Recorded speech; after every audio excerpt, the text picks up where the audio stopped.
Ya udah mas, kalau emang mas mau maksain naik malam, aku cuman ngasih saran. Nanti setelah pos 2 nggak usah break. Masa iya di tengah hutan gini orang motong pohon gitu, buat apaan? Dan baunya ke bawah pun gila. Matanya gede, bentuknya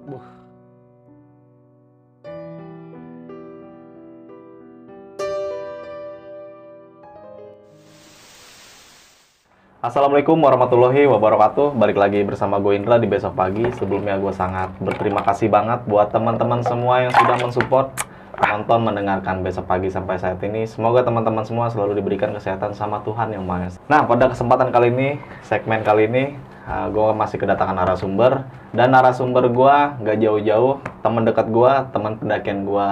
Udah cukup lama kita nggak mendaki gunung ya. betul. Nah, kita langsung aja sapa narasumber gue kali ini. Halo Mon, Halo, apa kabar? sehat. Sehat lah ya. Ya udah lama nih kita nggak ketemu Mon. Betul, udah Kayaknya panjang lu nih gitu. makin lebar aja badan. Iya, kayak apa, lapangan bola. Mon, kalau gue boleh tahu, lu waktu di Merbabu ngalamin kejadian apa aja Mon? Aduh, semalaman suntuk tuh pak. Kejadian-kejadian aneh. Ya kejadian biasa lah, sama yang nggak nampak gitu. Nah, sebelum masuk ke cerita, gue mengingatkan kembali buat teman-teman semua jangan lupa di subscribe Besok Pagi, like, comment, and share. Nyalain loncengnya supaya kalian tidak tertinggal video-video terbaru dari Besok Pagi.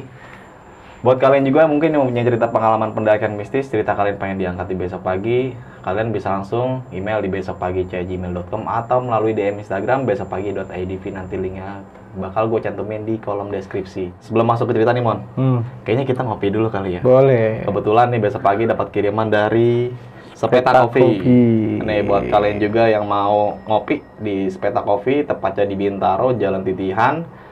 Buat lu juga mungkin yang suntuk sama kehidupan lu atau gabut lagi ngerjain tugas-tugas kantor, tugas kuliah, lu bisa langsung mampir di Sepeta Coffee atau mau order online juga bisa di GrabFood atau GoFood. Ya. Nanti linknya bakal gue cantumin juga di kolom deskripsi. Siap. Oke, kita ngopi dulu Mon ya. Siap. Mungkin tanpa beberapa waktu dan mungkin teman-teman juga udah penasaran sama cerita yang pengen lo angkat nih Mon. Kita langsung aja masuk ke ceritanya.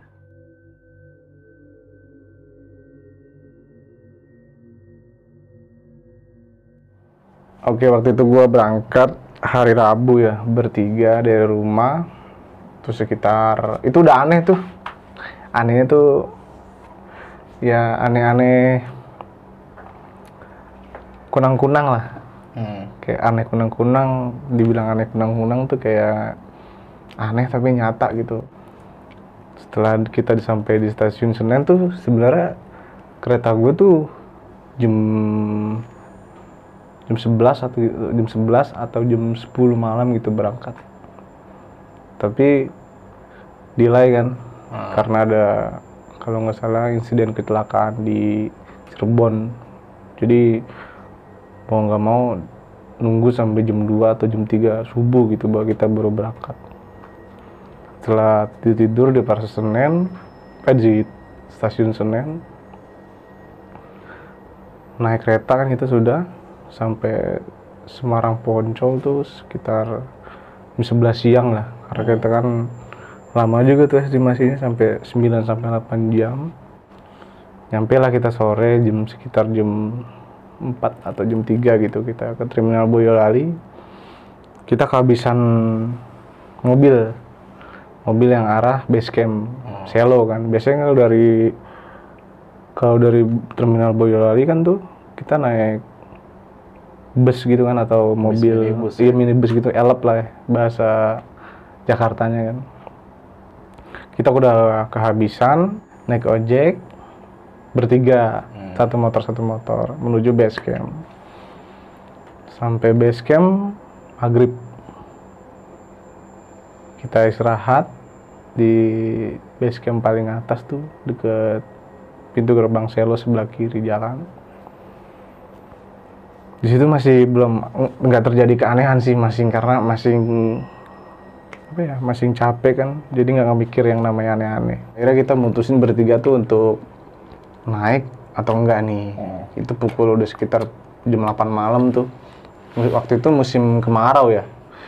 kemarau kan bisa dibilang dingin banget tuh pasti, tapi siangnya bakal panas banget kan. Sampailah akhirnya kita ngopi dulu, ngeteh, makan Indomie sedikit-sedikit sampai jam 10 malam. Jam 10 malam kita ketemu rombongan terakhir yang turun itu Pak D. Gue sih nyebutnya Pak D ya. Dia tuh berasal dari Boyolali atau Magelang gitu, Majenang kalau nggak salah. Tegur lah sapa-sapaan seperti biasa kan, kalau orang naik gunung pasti kan Ada entah sapa-sapanya ya? sapa-sapaan lah kan, bisa dibilang kayak so kenal so deket kan. Iya. Pak D turun. Ya nih Mas, gimana Pak D tadi hari ini naik? Wah, panas katanya, tapi malamnya dingin, dia bilang turun. Mas mau naik? Iya nih Mas, tapi kita lagi mikir-mikir. Ada temannya satu Pak D nih bilang, wah mending besok pagi aja Mas naiknya. Terus gua kayak gua terus yang jawab kan sama orang si Mas itu, kenapa Mas? Ini udah hampir mau larut malam Mas, lebih baik waktunya istirahat. Nggak bagus juga katanya kalau naik malam tuh, musim kemarau pasti dinginnya Luar biasa luar biasa kan. Tapi gue di situ bertiga bisa dibilang konyol ya kan. Sebenarnya dibilang konyol, emang pengen coba naik malam kan. Akhirnya kita di situ masih kayak tertahan ngobrol sama si pendaki yang baru turun ini ya kan. Kita ngobrol sama 15 menit, mutusin untuk naik. Setelah mutusin untuk naik, ada temennya lagi nih turun 3 yang terakhir. Dia ngomong, mau naik Mas gitu kan. Iya nih Mas. Terus bertiga Mas gitu kan. Iya Mas bertiga. Waduh kalau bisa besok aja Mas gitu kan. Yaudah Mas kita ngobrol dulu kata kita ngopi dulu gitu kan. Temen gue yang 2 emang masih di pintu base camp kan, lagi mau prepare. Kebetulan gue udah di depan base camp kan, nikmatin udara malam, ngobrol. Temen gue yang 2 nih udah siap untuk trekking malam ya kan. Gue juga bisa dibilang pertama kali tuh trekking malam. Tapi sebelum gue trekking ini gue mengalami yang namanya kayak udah nggak enak lah. Gimana sih kalau orang udah mau ngalamin yang sesuatu yang pirset nggak enak tuh dari bawah tuh udah nggak enak. Kayak modelnya dulu tuh di base camp Merbabu waktu era 2017-18 gitu ya, gue lupa ya tahunnya. Itu ada base camp sebelah kanan udah hancur, tapi kalau sekarang tuh terakhir gue naik tuh udah bagus. Di situ kayak ada orang nyambit tuh. Jadi waktu itu gue sekitar 10 menit itu sambitan sampai 3 atau 2 kali gitu. Temen yang tahu tuh cuman gue sama temen gue nih, karena kita udah tekadnya untuk naik malam, mau nggak mau dong kita pamit sama rombongan ini kan. Akhirnya kita dikasih masukan nih, dikasih saran, ya udah Mas, kalau emang Mas mau maksain naik malam, aku cuman ngasih saran, nanti setelah pos 2 nggak usah break, jalan aja, nanti mau pos 3 itu baru Mas istirahat di situ. Waduh, tanda kutip kan kita nih mikir-mikir, wah ada apa nih? Kita tanya kenapa Mas gitu. Oh nggak apa-apa Mas, maksudnya di situ sering terjadi yang aneh-aneh, maksudnya menghindari aja Mas. Jadi Mas kalau mau break di pos 1 aja Mas. Nah nanti di pos 2-nya Mas lewat dulu sekitar 15 menit sampai 10 menit, baru di situ break. Takutnya yang aneh-aneh aja Mas. Kita kan namanya lebih tahu gunung ini, jadi tolong dijalanin Mas gitu. Akhirnya kita ngomong lah, kompromi ini bertiga. Kita jalan, maksain, pamitan, jalan lah kita. Sampai di Gapura, bahasanya tuh kan ada tuh yang Piaselo gitu kan, Gapuranya kan. Kita doa di situ. Sebenarnya doanya tuh kayak kita tuh bener mau naik apa enggak ya gitu. Masih ragu ya? Masih ragu kan, namanya canggung kan. Naik nggak nih, tapi hati gue tuh emang gue pengen naik malam, tapi gue juga di ambang ketakutan gitu. Sekitar setengah 11 malam kalau nggak salah itu. Ya hampir bila dibilang setengah 11 malam kita coba jalan. Emang waktu itu tuh jalan tuh cepet ya bisa dibilang karena kita nggak ngeliat kanan kiri kan. Gelap juga, kita pakai senter yang headlamp satu di pala, 2 di tangan kan. Itu headlamp gue kebagiannya tuh yang agak redup-redup gitulah. Temen gue di depan, posisi gue di belakang kan. Temen gue yang satu di tengah dengan headlampnya kuning. Jalan sekitar 20 menit. Kita nggak merasa tuh ada, kalau nggak salah tuh jalurnya banyak bercabang ya kan. Ada jalur baru, jalur lama. Mungkin waktu itu gue entah di jalan jalur baru apa jalur lama gitu. Soalnya kebanyakan setahu gue likunya ke kanan itu melipir jurang kan. 20 sampai 30 menit perjalanan gue udah merasain aneh-anehnya nih, karena di sini nih letak kejadiannya gitu kan. Pertama teman gue yang di depan mengalami yang namanya bercanda tapi ketakutan gitu. Iya. Entah bercandanya tuh menghilangin rasa takut. Nah, iya, atau gimana gitu. Tapi gue di situ emang gue karena bawa beban berat ya. Jadi gue berpikir, aduh, biasa aja gitu kan. Tapi lama-kelamaan nih suasananya makin aneh gitu kan. Pas 5 menit kita jalan udah tuh. Wah. Gila dah pokoknya tuh di situ tuh. Yang pertama gue denger itu yang kayak orang-orang ngikutin sih, karena posisi gue di belakang ya. Sebenarnya temen gue ini 2 kayaknya ngerasa, cuman nanti aja ceritanya gitu kan. Setelah kita udah santai. Cuman gimana ya, gue juga nih lama kelamaan udah takut gitu. Akhirnya kita jalan pelan. Itu nada kaki tuh namanya beban berat gimana ya, pelan tapi kita lama-lama kenceng. Di situ gue tuh ngerasa di belakang gue tuh diikutin orang, diikutin. Yang lebih parah itu kan itu ada kanan kiri kayak pohon gitu ya. Namanya kita di jalan trek di tengah gitu kan pasti kanan kiri pohon gitu ya. Nah itu kayak suara nangis tuh yang setengah jam hampir men. Sih, lama juga ya, Mon. Parah. Gue diikutin setengah jam. Tapi beruntungnya jadi kita jalan lebih cepat gitu. Biasanya kita kalau jalan tuh santai, ngobrol, ngerokok ya kan. Santai dulu jalan. Ini gue digeber abis, kayak dibantu gitu sebenarnya sama dia ya kan. Suara nangis itu sampai 20 sampai 30 menit itu ngantuin gue. Akhirnya kata senior gue, kan waktu itu gue ada senior gue kan, santai dulu bentar. Nah gue pikir dengan break itu gue nggak tahu tuh, soalnya gue waktu itu gue pertama kali, jadi gue nggak tahu tuh treknya pos 1 atau pos 2 nya gue nggak pernah lihat. Jadi kayak hutan aja, gue masuk ke hutan gitu. Kabut turun, itu kabut sekitar setengah 12 kalau nggak salah turun tuh. Di situ suara, wah entah dah suara gaib apa, bentuknya apa gitu kan. Kayak teriak gitu. Waktu keadaan kita berhenti di jalan itu, teriak. Abis suara orang teriak gitu, kita bingung kan. Waduh suara apaan tuh ya.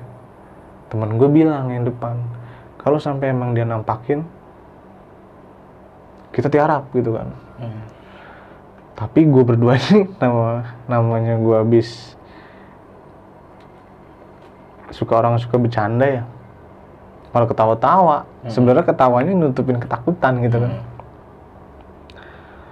Soalnya gue sih pribadi kalau sampai dia munculin diri gitu dengan bentuknya dia, gue pasti tiarap sih daripada gue lari kenapa-napa kan.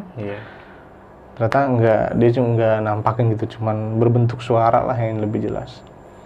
Kita mau 3 langkah jalan, gue pikir suara itu masih udah hilang gitu. Ternyata masih ngikutin. Kita jalan pelan, dia juga ngikutin.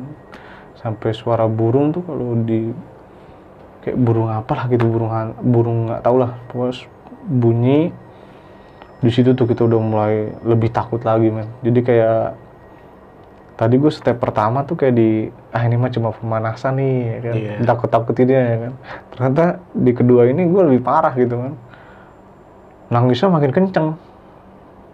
Gimana ya, kayak lu tuh di kuping ada suara orang nangis kanan kiri. Iya. Bengang banget pasti. Pengen. Wah, astaga.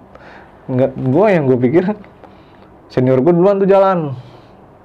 Sekitar bedanya 5 meter, 6 meter lah. Gue berdua ini kan karena pendaki Kelomang ya, jalannya pelan gitu kan. Iya kan. Sebenarnya ketakutan nih gue berdua. Tapi temen gue sih kayak nyadarin nggak nyadarin gitu kan. Tapi gue yang lebih parah di belakang.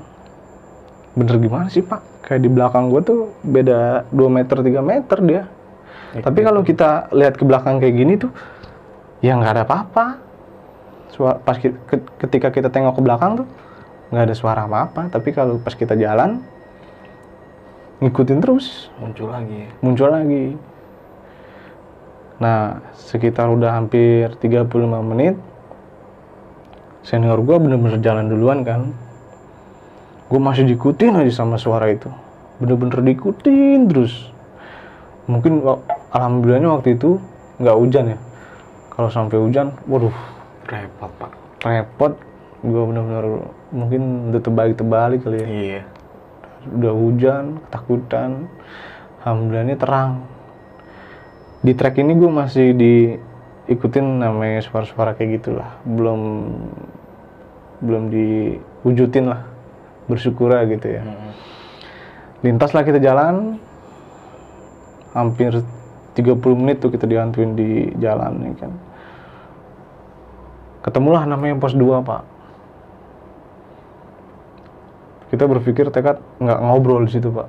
Karena yang tadi di bawah diomongin tuh jangan berhenti di pos 2. Iya. Si Pak D, si Mas itu bilang sering ada gitu kan. Bukan wujudin gitu. Tapi sering ada gitu. Kita sih bener-bener jalan itu pas di pos 2 itu kita bener-bener melipir ke kanan, kita jalan terus Pak, ngebut. Jadi kita tuh jalan kayak diikutin gitu loh Pak. Sampai pos 2 lebih 10 menit kita jalan dari pos 2 itu, suara itu hilang Pak. Jadi dia tuh jatuhnya kayak kalau orang dulu tuh bilangnya apa ya, dititipin gitu. Dulu kan gue pernah tuh naik ke gunung-gunung lain, kita dititipin biar selamat gitu. Iya. Kayak dititipin sama warga sekitar gitu. Ini jagain orang ini gitu. Jangan sampai dia kesesat atau kenapa-napa gitu. Setelah pas 2 kita lewat 10 menit, itu udah nggak ada tuh Pak keaneh-kanehan yang kayak suara nangis, suara ngaung, gemuruh gitu kayak gitu kan. Atau suara yang lain itu udah nggak ada tuh Pak. Tapi gue bener-bener kaget banget kan. 30 menit kita jalan diikutin kayak gitu, kayak masuk rumah hantu. Iya, di hutan lagi. Di hutan ya kan. Gimana sih kalau orang masuk rumah hantu kan dari awal kita udah ketakutan. Nah ini bukan masuk rumah hantu kan, kita masuk ke Alamnya dia. Alamnya dia gitu kan. Setelah lewat pos 2, akhirnya gue ngerasain kenyamanan gitu. Ya hutan tuh seperti ini, damai gitu kan, enak. Dengar suara binatang, suara angin, atau pemandangan atas. Jadi udah nggak ketakutan lagi gue. Gue pikir ketakutan gue ini nih berakhir. Ternyata ada lagi Pak. Lanjut sampai lagi. malam berikutnya. Ya kan? Akhirnya setelah kita ketemu kayak pos 2 atau Sabana 1 gitu, itu posisinya kalau dari Selo tuh masih kayak Sabana 1 mungkin. Iya. Mutusin untuk gelar tenda base camp ngeres di situlah, karena udah kecapean dihantuin ya. Jadi mau nggak mau gue bikin tenda lah di situ. Tapi kalau gue berpikir jalan normal ya, dari base camp Selo sampai Sabana 1 tuh kalau nggak salah 4 jam ya. Iya, 4 jam. 4 jam 3 jam ya kalau nggak salah ya. Ini gue ngerasain tadi, gue ngeliat itu sekitar jam 10, setengah 11 ya. Sampai yang gue diriin tenda itu cuma jam 12 Pak. Ih, cepet banget Mon. Parah. Makanya kan gue bilang kalau orang normal siang gitu kan pasti agak lama banget ya. Ini gue sejam setengah hampir Pak. Gila. Karena diikutin sama yang kayak gitu-gitu, jadi kita nggak ngaso-ngaso, jalan terus. Sekitar jam 1 kita diriin tenda nih Pak. Ini jatuhnya bukan lebih ke horor sih Pak, lebih ke lucu ya. Ada lucunya juga gue dapet. Kita senior gue gelar tenda nih. Kita juga udah nggak ketakutan lah, udah ketawa-tawa, udah happy, udah ngerokok-rokok, udah ngopi-ngopi. Akhirnya gelar tenda lah kita. Karena udah kecapean gitu ya, kita gelar tenda nih. Nggak tahu di jalur air Pak. Padahal udah kita malam itu udah kita rapiin. Wah air nih bakal lewat kayak gini, air tuh bakal lewat kayak gini ya kan. Kita terap sekitar 4:30 tuh ya, sampai jam 4 pagi gitu Pak. Hujan, Sabana itu hujan Pak. Air itu lewat Pak. Kayak air kali Ciliwung gimana sih Pak? Kalau di pinggir-pinggir rumah tuh, bas. Pas gue tidur tuh pakai apa ya? Pakai spring bag, tapi gue lapis lagi sama polybag ya kan, plastik sampah. Dalam hati gue, itu gue antisipasi supaya, wah nih kalau hujan, SB gue nggak basah nih. Ya kan? Tapi pas udah jam 3:30 gitu, 4:30 gitu, dinginnya gue pikir, wah ini mah dingin SB nih, ya kan. Nggak disadarin pas pagi-pagi jam 5:30 bangun, wah basah semua Pak. Ternyata itu bener air yang lewat. Beneran air, gue pikir halusinasi gue, oh mungkin kemarau tuh dingin gitu. Tapi gue berpikir tuh merem gitu kan, oh mungkin kemarau nih dingin, mungkin tembus nih sampai polybag.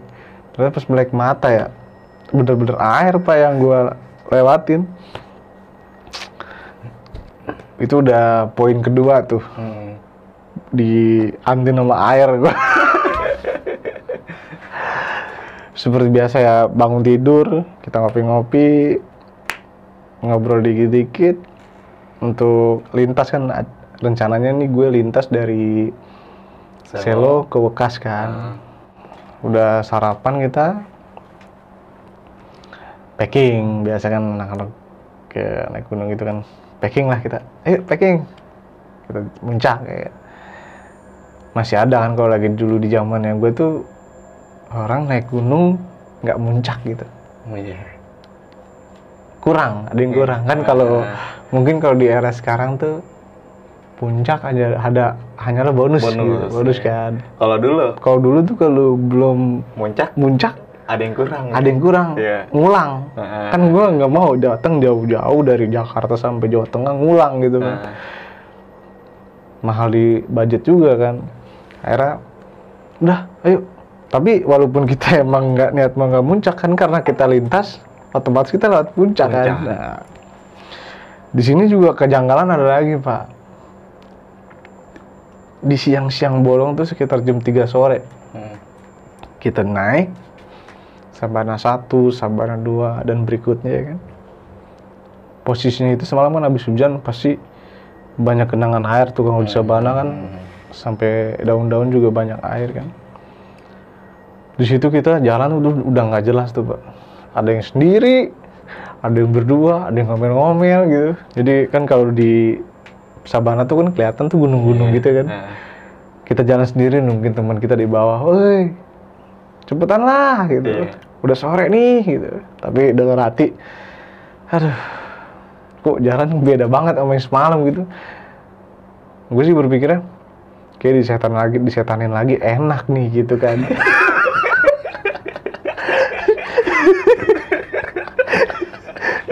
itu gue nyebut gue kayak gue sempet bilang hati gue tuh pas di apa yang ada tuh yang di hutan bagian apa gitu. Jadi temen gue berdua udah naik duluan, gue di paling belakang tuh. Kok jalan lama banget ya, udah mendung. Gue pikir anjir, disetanin lagi enak nih gitu kan. Enaknya karena cepet gitu kan. Iya. Itu posisinya jam 2 Pak. Orang kurang tidur, aktivitas jadi nggak ya secukupnya kan. Jadinya jalan aja lah kita. Itu jalan kalau zaman sekarang kan tuh orang Netflix ngetrek ya barengan biar nggak pisah. Kalau waktu itu gua enggak, jalan aja sendiri. Jadi kalau gua hilang, ya gua nggak tahu gitu kan. Ntar nih gue nyusul temen gua, ntar gua disusul sama temen gua gitu, gue nyusul lagi gitu. Estafet lah ya. Iya, jadi sendiri aja udah. Karena yang kita bawa nih enteng gitu kan, gua nggak mau bawa berat, makanya gua duluan gitu. Sampai di ini nih Pak, yang di Genteng Songo tuh yang mau nanjat puncak tuh. Nah posisinya itu gua terakhir Pak. Posisinya tuh jam 3 sore ya. Gue tuh ngerasa kayak ada orang nebangin pohon Pak. Wah, nebangin pohon? Iya. Lu gimana sih kalau orang nebangin pohon tuh? Kayak nebangin pohon hutan, nebangin pohon nih tas. Tapi gue habis dipotongin pohon itu jatuh. Gue kan posisinya tuh kalau itu arah puncak kan emang bener-bener terjal kan. Dan di sebelah kiri ini hampir sekitar 15 menit kali ya. Gue sampai nyariin, masa iya di tengah hutan gini orang motong pohon gitu, buat apaan? Dan baunya ke bawah pun gila. Apakah ada jalur lain gitu kan? Kan tapi kan gue nggak cari tahu sampai situnya kan. Terus gue bilang sama senior gue, bang, ada yang motongin pohon. Terus dia bilang gini, lu tuh dari semalam aneh-aneh aja. Mas, mana ada di hutan motong-motongin pohon? Dari tadi bang. Di sebelum gue nyamperin senior gue ini, gue sempet nyari di bibir jurang, bang, gitu, mas, tapi gue nggak ada ya. Sampai berapa kali gue coba cariin, tapi setiap gue tengok nggak ada. Tapi setiap gue balik ke jalur ada lagi. Maksud gue mau tanya, maksud itu gue pengen tahu aja bentuknya tuh bener orang bukan sih gitu. Senior gue, udah jangan diliatin kayak gitu-gitu mah, ntar kenapa-napa gitu. Udah yuk, biar nggak kesorean. Akhirnya gue cuekin lah tuh. Tapi gue sih merasa masih janggal ya. Maksud gue, siapa sih gitu pelakunya? Gue penasaran banget gitu. Karena itu udah mau menjelang jam 4 atau setengah 5 sore kan, gue harus lintas kan. Udah, gue lupain aja. Gue lupain, nyampe di puncak. Biasa, orang kan kalau udah sampai di puncak nih, pasti banyak foto kan. Iya. Cekrek ya. Ritual dulu ya. Ritual. Karena itu udah jatuhnya wajib. Udah kewajiban kan. Tuh gue nggak terasa tuh. Gue pikir dengan gue lama di puncak itu bakal nikmatin gitu. Ternyata enggak, gue dihantam gerimis kan. Mau nggak mau gue gelar playset sebentar. Kita turun setengah 5 sore, setelah kita habis foto-foto nikmatin suasana sore kan. Tapi waktu itu gue dapetnya tembok Pak.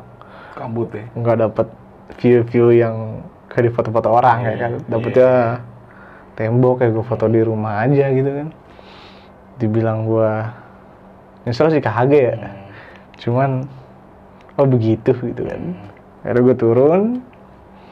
Di situ masih bercanda-canda lah. Sama. Kalau gue tuh kemarin tuh jalan ya sono beda-beda 10 meter lah. Jadi kalau ngobrol, woi, tungguin. Kalau zaman sekarang kan naik gunung, tungguin apa barengan gitu kan. Maksudnya kita jalan bertiga, nempel banget jalannya. Kalau dulu kan, woi tungguin.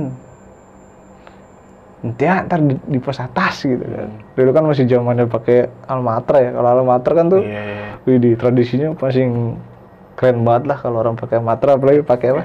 Pakai kacu. Flyer ya. Jalan itu gue nyampe Puncak Serif. Nah, Puncak Serif. Ketemu 2 orang. Ini gue ketemu 2 orang lagi. Mau kemana mas? Turun. Dia kalau nggak salah, waduh udah mau maghrib mas, nggak muncak nggak diriin tenda lagi. Wah buru-buru mas, itu posisinya gue ditinggal lagi biasa sendiri. Temen gue berdua udah, gue tim kelompok, temen gue udah turun kan di belakang. Setelah gue ngobrol sama si mas, udah ngecamp aja lagi mas semalaman gitu. Wah teman saya udah di bawah mas, nanti aja lah mas, gue gitu kan.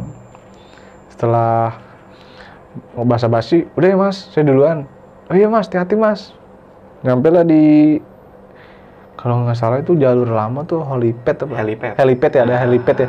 Nah di pertigaan kan sebenarnya ambil kanan kan, turun harusnya ya kan. Nah ini gue pas azan maghrib kiri itu kawah, tapi bisa jalur untuk ke pos 2-nya Wekas kalau nggak salah. Nggak tahu, senior gue yang lebih tahu, ada teman gue yang udah pernah ke situ. Tapi karena pernah jalan lewat sini, bisa bang, cuman jalannya bibir jurang. Sebenarnya kalau jalur yang asli itu ke kanan kan, lebih enak lah jalurnya. Maghrib posisinya, gerimis rintik-rintik manja nih pak. Gue kan emangnya orangnya tuh kalau di mana-mana selalu penasaran, gue senter-senter aja. Gue senter-senter, tapi masih biasa aja. Maghrib tuh masih kedengeran banget tuh. Turun kawah tuh ya, kalau salah kawah ya. Kawah, kita nyari air kan, nyari stok air. Posisinya gue kayaknya turun pertama deh, kalau nggak salah ya, gue turun pertama. Itu gue bener-bener nyenter pak. Itu yang di semalam berikutnya gue cuma denger suara. Itu gue bener-bener ngeliat bentuk pak, merah gede di kawah pak. Posisinya itu di bibir tebing. Senior gue juga ternyata ngeliat di bibir tebing. Itu bener matanya gede, bentuknya kalau di posisi di darat ya gue lari itu pak seadanya. Itu gue sampai ketakutan. Gimana sih, teman gue, jadi gue lagi center-center, teman gue lagi nyari air kan, lagi nuangin air, lagi nyari air mata air gitu. Nah itu gue sampai lari pak ke senior gue, bang gitu, ngapain sih lu gitu kan. Kagak bang, gue ketakutan. Tapi entah kenapa ya, gue baru pertama kali ngeliat yang kayak gitu tuh ketakutan banget pak. Nah sampai meriang gue. Tapi gue nggak tahu meriangnya karena gue ngeliat itu diwujudin atau karena hujan. Tapi kalau karena hujan gue pakai topi kan gitu ya.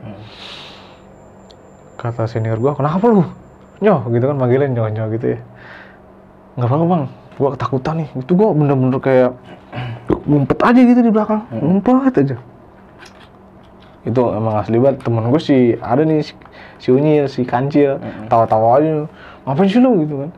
Nggak apa, gue ketakutan, jangan yuk. Ternyata senior gue tuh pas gue di jalan berdua itu dia juga ngeliat, dia juga ketakutan.